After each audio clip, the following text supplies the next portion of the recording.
Salam sejahtera Malaysia, denyut nadi suara rakyat bergema di channel ini. Jangan lupa tekan butang subscribe, like dan share. Malaysia kita punya, cintai Malaysiaku, kita jaga kita.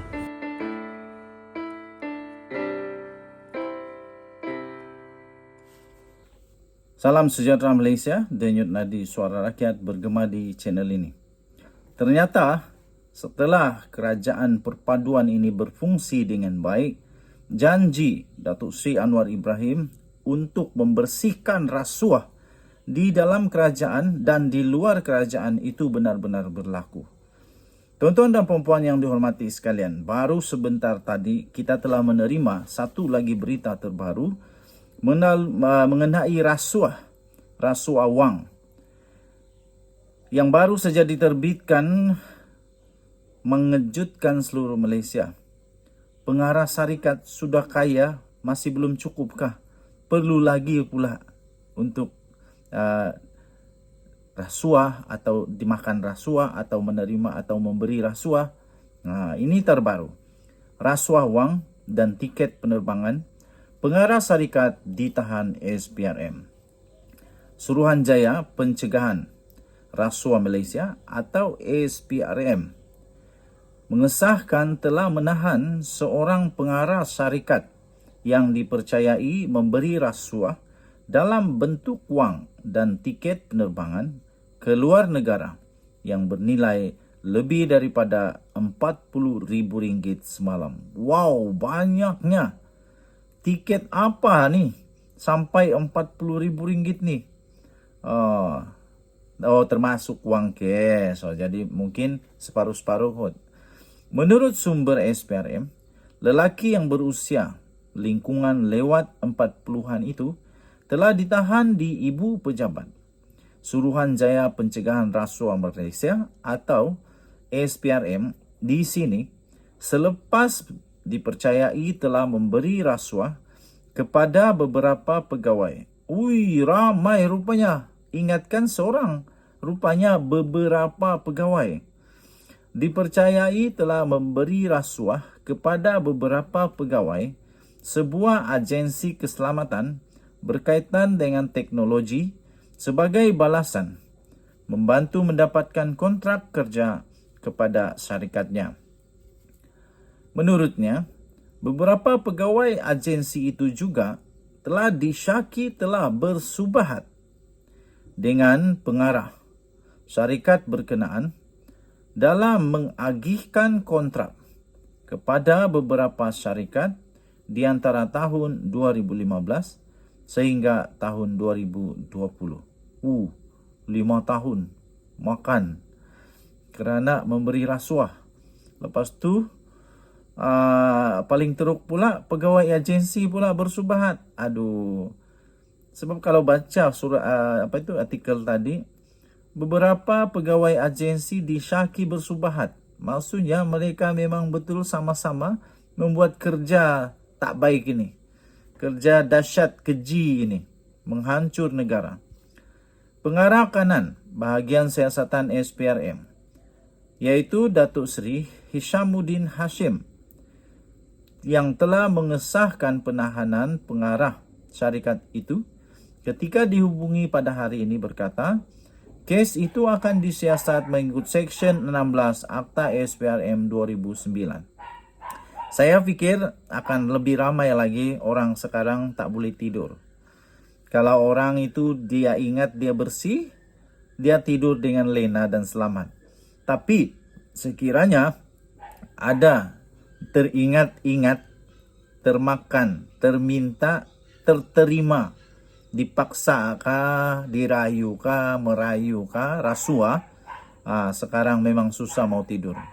Kerana apa? Kerana betul-betul sekarang kerajaan mau bersihkan rasuah di Malaysia. Kita jumpa lagi. Bye-bye. Salam sejahtera Malaysia, denyut nadi suara rakyat bergema di channel ini.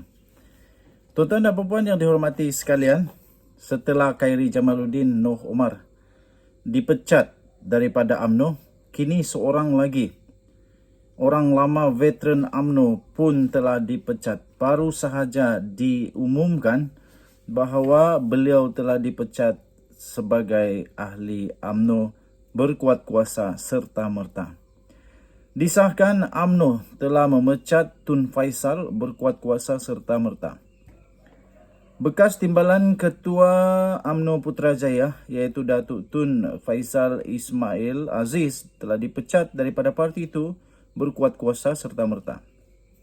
Beliau yang juga adalah bekas setiausaha akbar bagi Tan Sri Anwar Musa memaklumkan ibu pejabat UMNO menghubungi pihaknya pada jam 4.28 petang tadi dan telah menghantar surat pemecatan itu melalui aplikasi WhatsApp.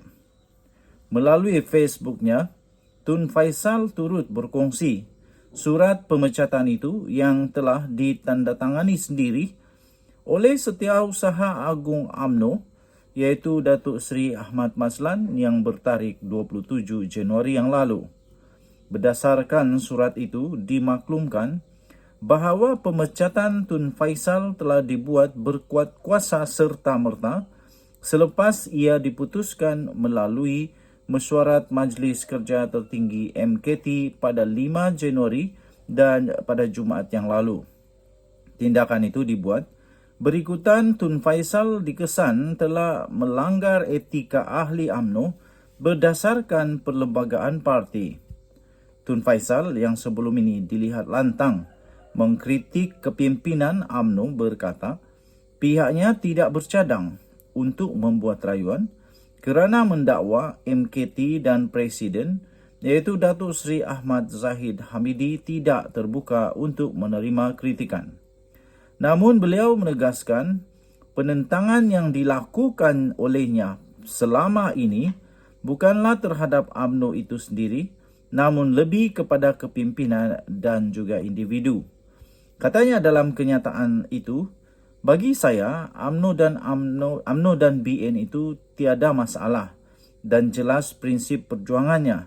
Tetapi yang bermasalah itu adalah pemimpinnya. Seperti Ahmad Zahid Hamidi yang menjadi punca perpecahan di dalam UMNO, sebaik beliau mengkhianati dasar parti dan keputusan Perhimpunan Agung UMNO PAU 2019 dengan menandatangani Akuan Bersumpah SD yang menyokong Datuk Seri Anwar Ibrahim menjadi Perdana Menteri Malaysia. Katanya itulah adalah punca perpecahan di dalam UMNO sejak 2020. Saya tidak dapat menyokong Ahmad Zahid disebabkan pengkhianatan ini dan penentangan saya terhadap beliau bermulanya daripada terbongkarnya pengkhianatan terbabit, katanya. Pada masa sama, Tun Faisal turut melahirkan penghargaan terhadap jasa dan pengorbanan UMNO selama ini dalam memajukan rakyat dan negara Malaysia. Malah katanya, beliau akan meneruskan perjuangan Islam dan ummah namun dalam kapasiti dan wadah yang lain di luar UMNO. Katanya, UMNO dalam pembersihan parti itu sebelum ini bertindak memecat bekas Ketua Pemuda UMNO Khairi Jamaluddin dan bekas pengerusi UMNO Tan Sri Noh Omar. Selain daripada itu, mesyuarat MKT pada Jumaat lalu turut menggantung keahlian beberapa lagi pemimpin besar di dalam UMNO, di antaranya adalah ahli Parlimen Sembrong yang juga adalah bekas Naib Presiden iaitu Datuk Seri Hishamuddin Hussein dan bekas Ketua Penerangan iaitu Saril Sufian Hamdan selama 6 tahun. Denyut nadi Suara Rakyat bergema di channel ini. Bye-bye.